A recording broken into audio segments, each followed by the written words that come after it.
Plastic, ये शब्द सुनते ही एक बहुत बड़ी समस्या नजर आती है ना? हमारे चारों तरफ, हमारे समुद्रों में, हमारी ज़मीनों पर हर दिन टनों कचरा जमा हो रहा है। लेकिन क्या हो अगर हम इसी कचरे को किसी काम की चीज़ में बदल दें? आज हम बात करने वाले हैं इको ब्रिक्स के बारे में।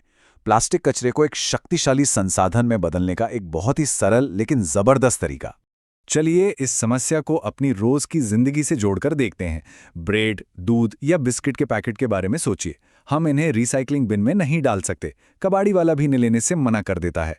और अगर ये कूड़ेदान में जाते हैं तो बस लैंडफिल में पड़े रहते हैं, क्योंकि ये रिसाइकल होते ही नहीं हैं। और ये कहानी सिर्फ इन रैपर्स की नहीं है। जरा इस आंकड़े पर गौर कीजिए।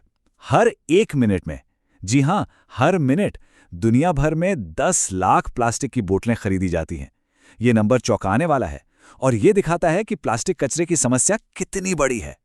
तो एक बहुत बड़ा सवाल हमारे सामने आता है, आखिर इस सारे प्लास्टिक कचरे का किया क्या जाए? क्या इसे फेंक देने के अलावा कोई और रास्ता नहीं है? क्या हो अगर हम इसे एक दूसरा जीवन, एक नया मकसद दे सकें? जवाब शायद हमारी सोच से कहीं ज्यादा आसान है। तो मिलिए इस समस्या के समाधान से। इको ब्रिक, ये नॉन रिसाइक्लेबल प्लास्टिक से निपटने का एक बहुत ही सरल घरेलू तरीका है और इससे पर्यावरण पर सच में एक अच्छा असर पड़ सकता है। तो ये इको ब्रिक आखिर है क्या? इसे ऐसे समझिए, ये एक प्लास्टिक की बोतल है जिसमें साफ सूखा हुआ प्लास्टिक कचरा ठूस ठूस कर भरा गया है। जब ये पूरी तरह भर जाती है तो एक मजबूत बिल्डिंग ब्लॉक बन जाती है, मतलब कचरे को किसी काम की चीज में बदल दिया। और सबसे अच्छी बात पता है क्या? इको ब्रिक कोई भी बना सकता है। ये बहुत ही आसान है। चलिए देखते हैं कि घर पर ही अपना इको ब्रिक कैसे बनाया जा सकता है। तो पहला कदम अपना नॉन रिसाइक्लेबल प्लास्टिक इकट्ठा करना है, जैसे चिप्स के पैकेट, कैंडी रैपर या कोई भी पतली प्लास्टिक। उन्हें अच्छे से धोकर पूरी तरह से सुखाना बहुत ज़रूरी है। इसके बाद कोई भी खाली प्लास्टिक की बोतल ले लीजिए। यही हमारे इको ब्रिक का बाहरी ढांचा बनेगी। फिर प्लास्टिक को बोतल में भरना शुरू करें। किसी छड़ी या डंडे की मदद से उसे कसकर दबाते जाएं ताकि अंदर हवा की कोई जगह ना बचे। और बस इसे तब तक भरते रहना है जब तक कि बोतल पत्थर जैसी ठोस ना हो जाए, मतलब इतनी मजबूत कि आसानी से दबे नहीं। फिर ढक्कन को कसकर बंद कर दीजिए और लीजिए, तैयार है हमारा इको ब्रिक। ठीक है, इसे बनाना तो आसान है, लेकिन एक मजबूत और काम का इको ब्रिक बनाने के लिए कुछ नियमों को मानना बहुत जरूरी है। ये कुछ खास बातें हैं जो याद रखनी है। सिर्फ नॉन रिसाइक्लेबल प्लास्टिक का ही इस्तेमाल करें।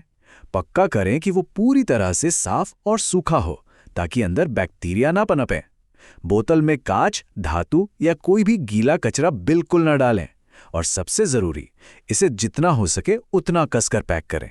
तो अब जब इको ब्रिक तैयार है तो इसका क्या किया जा सकता है? अब आता है सबसे मजेदार हिस्सा। चलिए देखते हैं कि कैसे ये कचरा एक मजबूत निर्माण सामग्री में बदल जाता है। यहीं पर असली जादू होता है। ये साधारण प्लास्टिक की बोतलें जो कभी कचरा थीं, अब एक मूल्यवान चीज बन जाती हैं। इनसे क्या क्या बनाया जा सकता है, ये वाकई में बहुत रोमांचक है। इको ब्रिक्स से छोटे स्टूल और टेबल जैसा फर्नीचर बनाया जा सकता है। बगीचे में क्यारियां और प्लांटर्स बनाने के लिए तो ये बहुत अच्छे हैं। इन्हें छोटी मोटी निर्माण परियोजनाओं के लिए बिल्डिंग ब्लॉक के तौर पर भी इस्तेमाल किया जा सकता है। इनकी मजबूती और टिकाऊपन इन्हें बहुत काम का बना देती है। और ये सिर्फ एक अच्छा आइडिया नहीं है, ये सच में हो रहा है। दुनिया भर में लोग स्कूल, सामुदायिक केंद्र और यहाँ तक कि घर बनाने के लिए इको ब्रिक्स का इस्तेमाल कर रहे हैं। ये एक व्यावहारिक, असल दुनिया का समाधान है जो काम कर रहा है। और अगर कोई खुद कुछ नहीं बनाना चाहता तो भी मदद करने का एक तरीका है।